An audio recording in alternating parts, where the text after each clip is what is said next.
qui est en place aujourd'hui, puisque nous sommes, et vous verrez après-midi les milliers de columérines et des columérins qui seront là, qui vont nous accompagner pour participer à cette journée.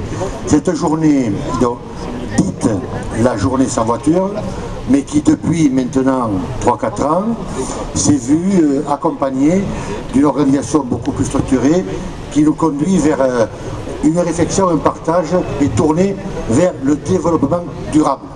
Parce que c'est par là que demain, ensemble, nous conduirons un petit peu cette qualité de vie qui nous est chère. Alors, 10 ans déjà que le conseil municipal jeune avait initié la première démarche, et puis progressivement, les choses se sont structurées, accompagnées, et pour en arriver à ce que nous connaissons aujourd'hui.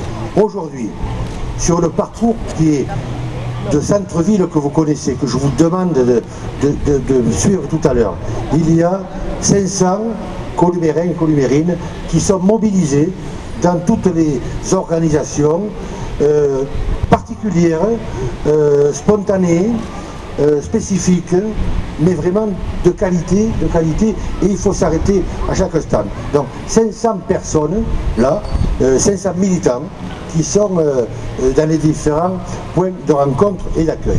Là, alors on y retrouve bien entendu le CMJ, Conseil municipal des jeunes, très représenté. On y retrouve bien entendu les services municipaux dans leurs différentes compétences.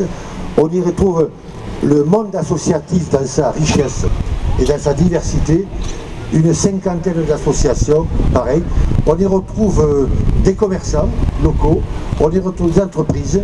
Rue Gilet, je vous invite à aller voir le marché des petits producteurs qui sont là, c'est assez sympa, et puis ça donne envie d'acheter aussi, voilà.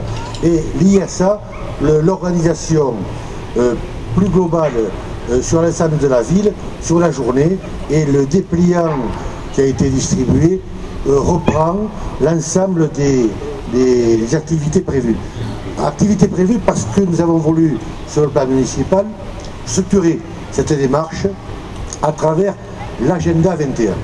L'agenda 21, qui est tout un programme qui est décliné sur 10-15 ans, qui réunit 40 actions spécifiques et qui ont chacune une ambition particulière, un délai particulier d'application et une participation différente, 40 actions diverses, et c'est Karine Traval-Bichelet qui a en charge l'animation de ces compétences qui sont diverses et variées. Elle est accompagnée de 2 collaboratrices, Marie-Christine Fraisse et Cathy Guichetot, qui sont certainement par là, plus la palette des élus aussi, qui dans leur délégation et leurs compétences, à un moment donné, sont partenaires d'une Fiche Action. C'est donc une démarche volontariste, militante, qui doit nous engager les uns et les autres à ne pas avoir le comportement que nous souhaitons un jour dans l'année, comme aujourd'hui, dans nos démarches militantes, mais essayons dans notre action au quotidien de le traduire petitement au quotidien pour que nous soyons tous un peu meilleurs. Voilà, c'est pas compliqué quelquefois de faire quelques efforts. Et cette démarche-là, elle est forcément à la fois et individuelle, mais collective. Et la jeune d'aujourd'hui doit nous permettre de nous auto-sensibiliser collectivement pour être bons. Je vous invite et je nous invite à être bons en la matière. J'évoquais les 40 actions de l'agenda 21, et comme chaque année, il y a des lauréats qui ont été identifiés.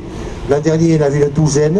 Cette année, je crois qu'ils sont aussi une douzaine de lauréats qui ont été identifiés pour être des démarches d'exemple. Un exemple remarqué, sinon remarquable. Donc je vais laisser le soin à Karine de faire l'appel et d'appeler ces lauréats pour que les élus ici même participent à cette reconnaissance. Merci de votre belle présence avec ce beau temps. Merci beaucoup.